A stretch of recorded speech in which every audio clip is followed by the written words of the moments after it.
नमस्कार दोस्तों, मेरे YouTube चैनल में मैं आप सभी का स्वागत करता हूं। आज हम लोग देखेंगे छत्तीसगढ़ शिक्षक पात्रता परीक्षा 2019 के पर्यावरण में आए हुए विभिन्न प्रश्नों के उत्तर। तो चलिए शुरू करते हैं। पहला प्रश्न है इसमें, निम्नलिखित में से उसे चुनिए जो अपनी मादा की पहचान उसकी गंध से कई किलोमीटर दूर से ही कर लेता है। ए चींटी, बी मच्छर, सी रेशम का कीड़ा, डी मधुमक्खी। तो ऐसा कौन है जो अपनी मादा की पहचान उसके गंध से कई किलोमीटर दूर से ही कर लेता है? तो इसका आंसर है ऑप्शन सी, रेशम का कीड़ा। अगला क्वेश्चन देखते हैं, निम्न में से कौन सा तरीका बच्चों के सीखने का रचनावादी तरीका है? ए गतिविधियों के माध्यम से, बी कक्षा में अध्यापन से, सी रेखा चित्र बनाकर, डी बातचीत कर। तो इसका रचनावादी तरीका कौन सा है? गतिविधियों के माध्यम से। बच्चों को हमेशा रचनावादी मॉडल में क्या करते हैं? बच्चों को गतिविधियों के माध्यम से सिखाया जाता है। अगला क्वेश्चन देखते हैं, रेखा की माँ खालिस्तान के लिए रोजाना तालाब में लाए पानी में फिटकरी डालती है। मतलब रेखा की माँ फिटकरी रोज़ तालाब से जो पानी लाए रहती है उसमें फिटकरी डालती है। ऑप्शन है ए हल्के निलंबित अपद्रव्यों को अवसादित करने, बी कठोर जल को मृदु जल में परिवर्तित करने, सी पानी में मौजूद रोगाणुओं को खत्म करने, डी पानी को रंग रहित करने। तो इसका आंसर है ए हल्के निलंबित अपद्रव्यों को अवसादित करने। इसका मतलब है कि पानी में जो छोटे छोटे कण मिले रहते हैं, फिटकरी डालने से वो कण क्या होते हैं? नीचे बर्तन की तली में बैठ जाते हैं। तो इसका सही आंसर है ए हल्के निलंबित अपद्रव्यों को अवसादित करने। अगले क्वेश्चन देखते हैं, विटामिन B1 की कमी से होने वाला रोग है। ए स्कर्वी, बी बेरीबेरी, सी रिकेट्स, डी पेलाग्रा। तो इसका आंसर है बी बेरीबेरी।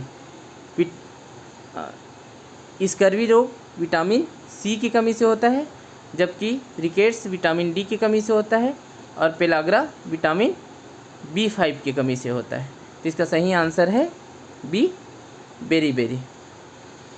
अगला क्वेश्चन देखते हैं, पर्यावरण अध्ययन पाठ्यक्रम की अपेक्षाएं निम्न में से कौन सी है? ए अवधारणाएं, बी कौशल एवं जानकारी, सी आदत व नैतिक मूल्य, डी उपरोक्त सभी। तो इसका आंसर है उपरोक्त सभी। पर्यावरण अध्ययन पाठ्यक्रम की अपेक्षा अवधारणा, कौशल, जानकारी, आदत व नैतिक मूल्य, इन सभी की विकास करने या बच्चों को सिखाना है। अगला क्वेश्चन देखते हैं, 126, सामाजिक अध्ययन में ज्ञान प्राप्ति का स्रोत निम्न में से क्या है? ए प्रयोगों द्वारा, बी ज्ञान अवलोकनों से, सी जीवन शैली से, डी प्रकृति के साथ अंतःक्रिया से। तो सामाजिक अध्ययन में ज्ञान प्राप्ति का स्रोत इसमें से क्या है? इसका सही आंसर है जीवन शैली। जीवन शैली से सामाजिक अध्ययन में ज्ञान प्राप्त करते हैं। अगला क्वेश्चन है, सजीव निर्जीव घटकों के बीच अंतःक्रियाओं का उदाहरण निम्न में से कौन सा है?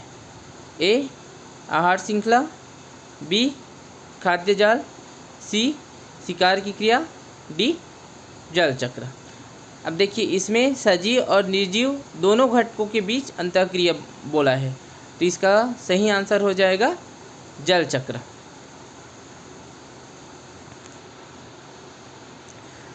अगला क्वेश्चन की तरफ चलते हैं, निम्न में से कौन सा मच्छरों से होने या फैलने वाले रोगों का समुच्चय है? ए हैजा, dengue, malaria, B chikungunya, dengue, malaria, C chikungunya, हैजा, मियादी बुखार, डी चिकनगुनिया, मलेरिया, मियादी बुखार। तो देखिए इसमें हैजा और जो मियादी बुखार मतलब टाइफाइड, ये दोनों दूषित पानी से होता है, इसलिए ए ऑप्शन गलत है और डी ऑप्शन भी गलत है, सी ऑप्शन भी गलत है। तो सही आंसर कौन सा हुआ? बी। ये जो तीनों जो है क्या होता है, चिकनगुनिया, डेंगू, मलेरिया, ये तीनों मच्छरों के काटने से होता है। एक और चीज़ है, एक और रोग है जो मच्छरों के काटने से होता है, उसका नाम है जापानी बुखार। जापानी बुखार भी मच्छरों से होता है। आया भी है वो क्वेश्चन भी। अगले क्वेश्चन की तरफ चलते हैं। निम्न में से कौन पर्यावरण के घटक हैं? ए सामाजिक एवं आर्थिक, बी प्राकृतिक, सी सांस्कृतिक। तो देखिए पर्यावरण के घटक ये तीनों ही हैं, तो इसका राइट आंसर हो जाएगा उपरोक्त सभी। अगला क्वेश्चन चलते हैं। प्राथमिक स्तर पर पर्यावरण अध्ययन के शिक्षण में कहानियों एवं कविताओं का प्रभावी ढंग से उपयोग किया जा सकता है। पर्यावरण अध्ययन में इनके उपयोग का मुख्य उद्देश्य कि अब पर्यावरण अध्ययन के कक्षा में कहानी और कविताओं का भी समावेश रहता है, उसका मुख्य उद्देश्य क्या है? ए सीखने के लिए संदर्भगत वातावरण प्रदान करना, बी पाठों को आनंददायक बनाना, सी भाषिक कौशलों को बढ़ावा देना, डी कक्षा की विविधता की पूर्ति। तो इसका सही आंसर क्या है? सीखने के लिए संदर्भगत वातावरण प्रदान करना। अगले क्वेश्चन की तरफ चलते हैं। कक्षा में पोषण प्रकरण का परिचय अधिक प्रभावी तरीके देने के लिए एक शिक्षक को कक्षा में पोषण प्रकरण का परिचय देने के लिए अधिक प्रभावी तरीके से देने के लिए शिक्षक को क्या करना चाहिए? ए विद्यार्थियों को अपने टिफ़िन बॉक्स खोलने और उसके सामग्री को देखने के लिए कहना तथा बाद में शिक्षक को उसकी व्याख्या करनी चाहिए। बी पोषक तत्वों से भरपूर विभिन्न भोजन के उदाहरण देने चाहिए। सी श्यामपट्ट पर पाचन तंत्र का आरेख बनाना चाहिए। डी मानव दांतों का प्रतिरूप दिखाना चाहिए। तो इसका सही आंसर क्या होगा?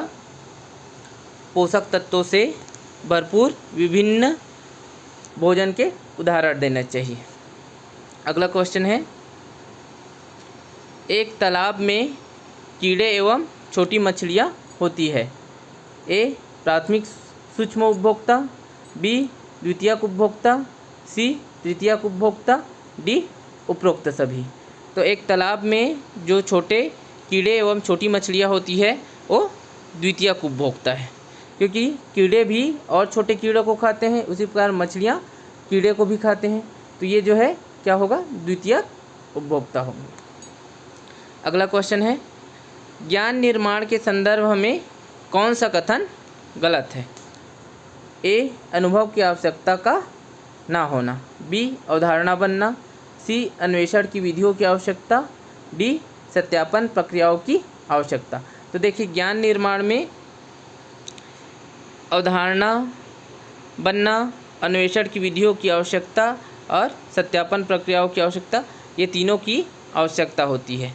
अब इसमें गलत है बोला है तो अनुभव की आवश्यकता का ना होना, अनुभव की भी आवश्यकता ज्ञान निर्माण में होती है, तो इसका राइट आंसर क्या हो जाएगा? अनुभव की आवश्यकता का ना होना। अगला क्वेश्चन है। सरकार द्वारा बाल श्रम रोकथाम अधिनियम का संशोधन किया गया था। ए सितंबर 2007 में, बी अक्टूबर 2006 में, सी जनवरी 2008 में, डी अक्टूबर 2009 में। तो इसका राइट आंसर है अक्टूबर 2006 में। अक्टूबर 2006 में बाल श्रम रोकथाम अधिनियम का संशोधन किया गया था। अगला क्वेश्चन है। निम्न में से कौन पारिस्थितिक तंत्र में गैसीय जैव भू रासायनिक चक्र नहीं है? तो इस क्वेश्चन को मॉडल आंसर में गलत माना गया है और इसको बोनस अंक दिया गया था। अगला क्वेश्चन देखते हैं। पर्यावरण अध्ययन के शिक्षक के रूप में आप विद्यार्थियों को चिड़ियाघर ले जाने की योजना बनाते हैं वहाँ पर आप छात्रों को कौन सी एक्टिविटी क्रियाकलाप करने के लिए अनुमति नहीं देंगे। एक शिक्षक अपने बच्चों को चिड़ियाघर ले जाता है तो वहाँ पे छात्रों को ऐसा कौन सा एक्टिविटी है जिसको अनुमति नहीं देगा। तो इसमें ऑप्शन है ए, चिड़ियाघर के प्राणियों के लिए ढेर सारा भोजन रखने के लिए, बी, चिड़ियाघर के प्राणियों द्वारा ग्रहण किए जाने वाले भोजन की जानकारी प्राप्त करने के लिए, सी, चिड़ियाघर में देखे जाने वाले प्राणियों के फोटोग्राफ इकट्ठा करने के लिए, डी, अपने साथ ड्राइंग बुक रखने के लिए ताकि चिड़ियाघर में दिखने वाले प्राणियों की चित्र बना सके। तो देखिए बी ऑप्शन सही है, इसको कर सकते हैं, अनुमति दे सकते हैं। सी, बी ऑप्शन सही है कि प्राणियों के फोटोग्राफ इकट्ठा करने की अनुमति दे सकते हैं। और डी ऑप्शन भी सही है कि बच्चों को उनके चित्र बनाने के लिए ड्राइंग बुक रखने के लिए अनुमति दे सकते हैं। तो क्या अनुमति नहीं दे सकते हम लोग कि चिड़ियाघर के प्राणियों के लिए ढेर सारा भोजन रखने की अनुमति नहीं दे सकते। तो इसका मतलब हुआ कि इसका सही आंसर कौन सा है, ए, चिड़ियाघर के प्राणियों के लिए ढेर सारा भोजन रखने के लिए, इसके लिए अनुमति हम लोग नहीं दे सकते। अगला क्वेश्चन है, नींद लाने के लिए ली जाने वाली नार्कोटिक औषधियाँ हैं। ए, हेरोइन, बी, मॉर्फिन, सी, अफीम, डी, उपरोक्त सभी। तो इसका आंसर है उपरोक्त सभी। अगला क्वेश्चन चलते हैं, बच्चों के सीखने की प्रक्रिया में शिक्षक की भूमिका निम्न में से क्या होती है। ए, सक्रिय भागीदार, बी, सहायक, सी, प्रेरक, डी, मार्गदर्शक। तो इसका आंसर है सक्रिय भागीदार। एनसीएफ 2005 के हिसाब से शिक्षक की भूमिका सुविधादाता की होती है, लेकिन यहाँ सुविधादाता शब्द नहीं लिखा है, इसलिए इसका आंसर है ए, सक्रिय भागीदार। मॉडल आंसर में वही लिया गया है, सक्रिय भागीदार। अगला क्वेश्चन देखते हैं, पारिस्थितिक तंत्र किसकी सबसे छोटी इकाई है। तो पारिस्थितिक तंत्र जो होता है वो किसका सबसे छोटा इकाई है। ए, आयनोस्फीयर, बी, लिथोस्फीयर, सी, बायोस्फीयर, डी, मीजोस्फीयर।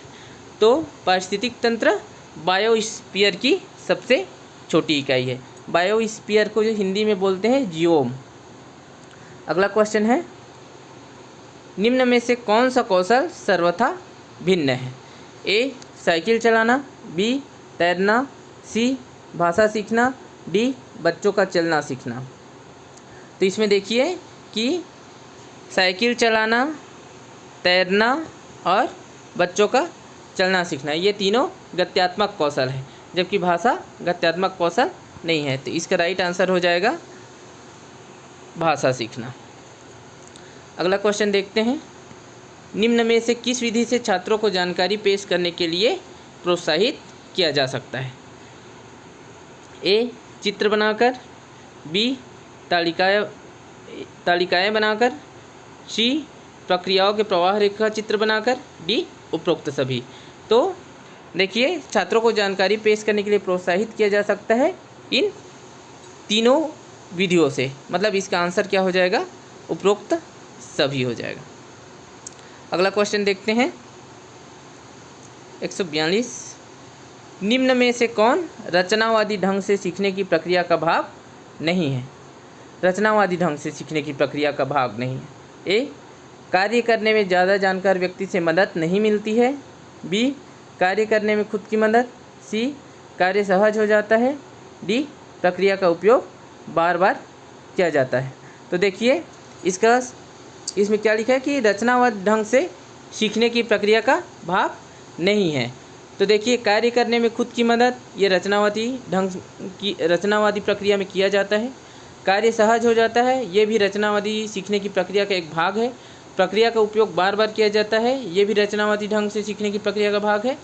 और देखिए कार्य करने में ज़्यादा जानकार व्यक्ति से मदद नहीं मिलती है, तो ये सीखने की प्रक्रिया का भाग नहीं है, क्योंकि रचनावादी प्रक्रिया में कार्य करने में ज़्यादा जानकार व्यक्ति की मदद ली जाती है, और कार्य करने में ज़्यादा जानकार व्यक्ति की मदद ली जाती है उसको क्या बोलते हैं, इसके फोल्डिंग बोलते हैं।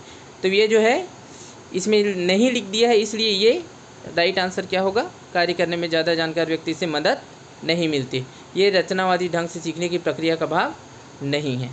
अगला क्वेश्चन है, सर्वेक्षण एवं विश्लेषण से बच्चों की पर्यावरण के बारे में समझ को जाना जाता है। यह जानने वाली समझ निम्न में से कौन सी है? ए. ध्यान से देखना, बी. महसूस करना, सी. याद रख पाना, डी. उपरोक्त सभी। तो देखिए, सर्वेक्षण और विश्लेषण से बच्चों की पर्यावरण के बारे में समझ को जाना जाता है। यह जानने वाली समझ उपरोक्त सभी, इसका आंसर होगा उपरोक्त सभी। अगला क्वेश्चन देखते हैं। पर्यावरण के प्रति बढ़ते सरोकार का कारण निम्न में से क्या है? ए. प्रकृति की रक्षा को लेकर चिंता, बी. मूलवासी लोगों और प्राकृतिक पर्यावासों के लिए पर्यावरण सुरक्षा, सी. मानवीय गतिविधियों से खतरे की हद तक नुकसान, डी. उपरोक्त में से कोई नहीं। तो देखिए क्या बोला है, पर्यावरण के प्रति बढ़ते सरोकार, मतलब हमको पर्यावरण को ज़्यादा ध्यान देने की ज़रूरत है, पर्यावरण को बचाने की ज़रूरत है। तो उसका मुख्य कारण क्या है? तो उसका मुख्य कारण है, इसका आंसर है मानवीय गतिविधियों से खतरे की हद तक नुकसान। अगला क्वेश्चन देखते हैं। 145। एक पर्यावरण अध्ययन की कक्षा के लिए सर्वाधिक उपयुक्त शिक्षा शास्त्रीय पद्धति होनी चाहिए। ए. केवल प्रयोगों पर आधारित, बी. केवल व्याख्यानों पर आधारित, सी. परीक्षा उन्मुखी, डी. भागीदारीतापरक एवं चर्चा आधारित। तो देखिए, जहाँ पे केवल लिखा रहता है वहाँ पे वो आंसर गलत ही रहता है। तो देखिए, यहाँ केवल प्रयोगों पर आधारित, तो पर्यावरण अध्ययन की कक्षा केवल प्रयोगों पर आधारित तो नहीं हो सकती, इसलिए ये गलत हो गया। केवल व्याख्यानों पर आधारित, तो केवल व्याख्यान पे आधारित भी नहीं हो सकता। और लिखा है परीक्षा उन्मुखी, तो परीक्षा उन्मुखी भी पर्यावरण अध्ययन की कक्षा नहीं हो सकता है। तो क्या होगा, इसका राइट आंसर होगा डी. भागीदारीतापरक एवं चर्चा आधारित, जिसमें बच्चे भागीदार हो और खुद चर्चा करके सीखे। अगला क्वेश्चन है, नक्शे के पढ़ने में निम्न में से कौन सा कथन असत्य है? ए. नक्शे में नज़रिए का असर होता है, बी. नक्शे में संकेत होते हैं, सी. नक्शे में पैमाना होता है, डी. नक्शा द्विविमीय होता है। तो देखिए क्या है क्वेश्चन, नक्शे के पढ़ने में निम्न में से कौन सा कथन असत्य है लिखा है। तो देखिए, नक्शा में संकेत होता है तो ये सत्य कथन है, नक्शा में पैमाना होता है ये भी सत्य कथन है, नक्शा द्विविमीय होता है मतलब दो दिशा होता है नक्शा का, तो ये भी सही है। ठीक है, और अब गलत क्या है, देखिए नक्शे में नज़रिया का असर होता है, मतलब अलग आदमी, प्रत्येक व्यक्ति का नज़रिया अलग अलग रहता है, तो क्या उसका नज़रिया जो है नक्शे को प्रभावित करता है? तो व्यक्ति का नज़रिया जो है नक्शे को प्रभावित नहीं करता है। नक्शा जिस चीज़ का बना रहेगा वो सही ही बताएगा। तो इसका आंसर क्या होगा, नक्शे में नज़रिए का असर होता है, ये असत्य कथन है। अगला क्वेश्चन देखते हैं। आवासीय पुनर्वास केंद्रों द्वारा निम्नलिखित में से कौन से उपचार दिए जाते हैं? ए. सामूहिक कार्य, बी. मनोवैज्ञानिक हस्तक्षेप, सी. सामाजिक कुशलता का प्रशिक्षण, डी. उपरोक्त सभी। तो देखिए, आवासीय पुनर्वास केंद्र में आवासीय पुनर्वास केंद्र में सामूहिक कार्य भी कराया जाता है और मनोवैज्ञानिक हस्तक्षेप, वहाँ काउंसलर की भी व्यवस्था होता है। उन लोग जो वहाँ पे रहने वाले हैं आवासीय पुनर्वास केंद्र में, उनका काउंसलिंग भी करते हैं और उनको सामाजिक कुशलता का प्रशिक्षण भी दिया जाता है, जैसे सिलाई कढ़ाई ये सब चीज़ का। तो इसका सही आंसर क्या हो जाएगा, उपरोक्त सभी। अगला क्वेश्चन देखते हैं। एक खाद्य श्रृंखला में मनुष्य होता है, ए. उत्पादक, बी. प्राथमिक उपभोक्ता, सी. द्वितीयक उपभोक्ता, डी. प्राथमिक एवं द्वितीयक उपभोक्ता। तो एक खाद्य श्रृंखला में मनुष्य क्या होता है, प्राथमिक एवं द्वितीयक उपभोक्ता होता है, दोनों होता है, प्राथमिक भी होता है और द्वितीयक भी होता है। अगला क्वेश्चन देखते हैं। 149। सामाजिक अध्ययन निम्न में से किस बात पर विज्ञान से अलग है? ए. कार्य कारण के मध्य संबंध खोजना, बी. तुलना करना, सी. तार्किकता, डी. निरंतरता एवं बदलाव की प्रक्रिया को समझ पाना। तो देखिए, सामाजिक अध्ययन और विज्ञान दोनों में क्या अंतर है, किस प्रकार से अंतर है कि सामाजिक नियम कानून ये जो है एक बदलते रहते हैं, जबकि विज्ञान जो है नहीं बदलता है। तो इसका सही आंसर क्या होगा? निरंतरता एवं बदलाव की प्रक्रिया की समझ पाना। अगला क्वेश्चन है, किसी कारखाने में कार्य करने के लिए खाली स्थान से कम उम्र के बच्चों को नियुक्त नहीं किया जा सकता है। तो इसका आंसर है, देखिए ऑप्शन दिया है, ए 14 वर्ष, बी 20 वर्ष, सी 15 वर्ष, डी 18 वर्ष। तो इसका आंसर सही आंसर क्या है? 14 वर्ष, जो कि 14 वर्ष से कम उम्र के बच्चे अगर कहीं काम करते हैं तो उसको बाल श्रम के अंतर्गत रखा जाता है। लेकिन बाल श्रम के अंतर्गत अपने खेतों में काम करने को बाल श्रम के अंतर्गत नहीं रखा जा सकता है। जो घरेलू काम है, जिसको मतलब माता पिता का मदद करना, वो बाल श्रम के अंतर्गत नहीं आता है। तो आज के लिए इतना ही। अगर मेरा वीडियो अच्छा लगा होगा तो लाइक और सब्सक्राइब करना ना भूलें। धन्यवाद।